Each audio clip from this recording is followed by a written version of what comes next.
notice that you can be a completely capable, confident adult woman in every other part of your life, but the moment you deal with your family, you feel small again? Maybe you're the person that everyone else calls in a crisis. You handle all the big decisions and you keep everything moving. But when it comes to toxic family drama, or an estranged child, or a difficult family relationship, including with your own parents, that confidence just vanishes. Suddenly, you aren't the woman who held it all together. You're the one walking on eggshells, wondering why setting boundaries feels like a betrayal and why there's so much guilt about saying no. If you're anything like me, you're tired of the drama. You're tired of feeling like you're failing them. You're tired of all the demands and the expectations, and tired of feeling like you're failing everyone, including yourself, every time you try to change things. Today, we're going to be talking about why it's so hard to stand in your own strength with the people that you love most. We'll look at why you always have to be the one that bends, why you feel like you always have to be the family fixer to be worthy of their love, and how you can finally find peace for yourself outside of estrangement or family conflict without the crushing weight of guilt. I get it.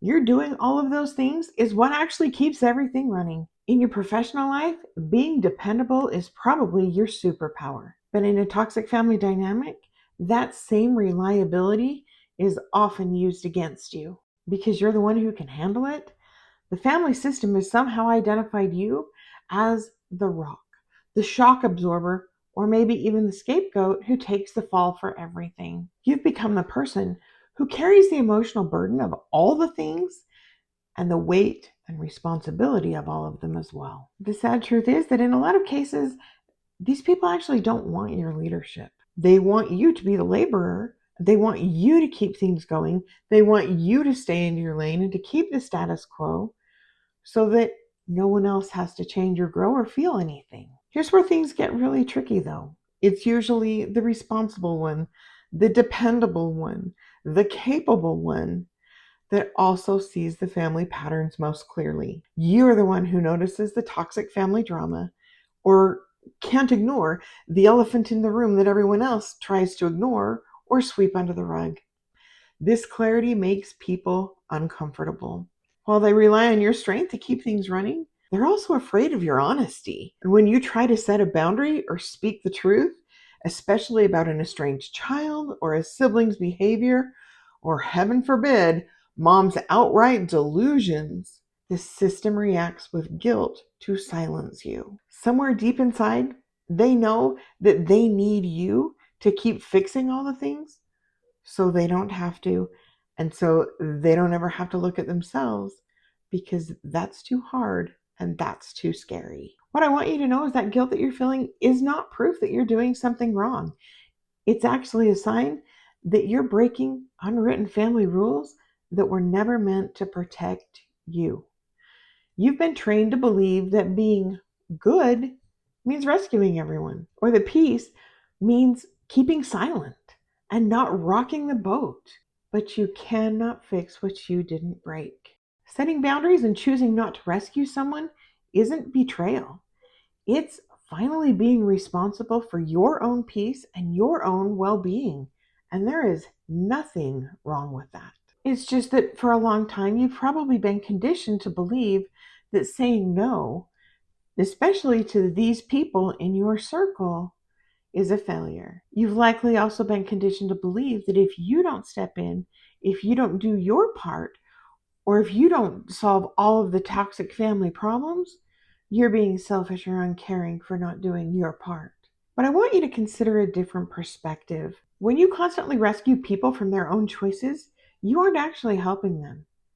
You're actually keeping the system running, and it's exhausting. By stepping back, you aren't failing your family.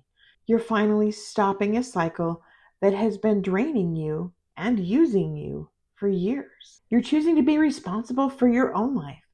And that is truly the only thing you have any control over. Finding peace after estrangement or family conflict doesn't mean you stop loving those people.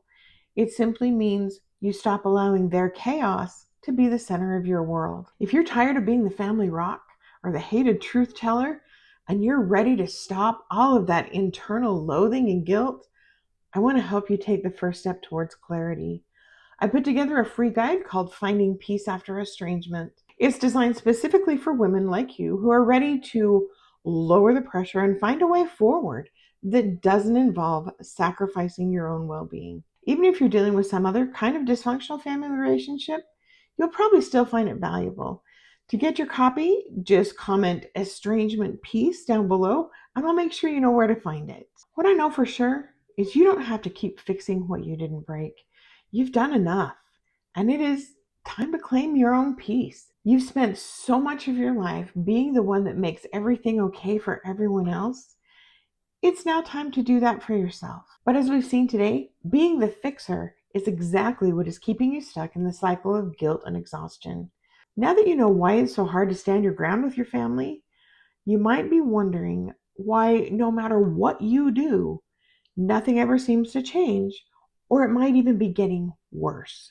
The truth is, you can set all the boundaries in the world that you want, but if you are still consciously or unconsciously playing a specific role in the family system that you might not have even know existed, you will never feel truly free. In my next video, I'm going to show you exactly what that cycle looks like and why you can't find real peace until you decide to break it for good. I'll see you over there.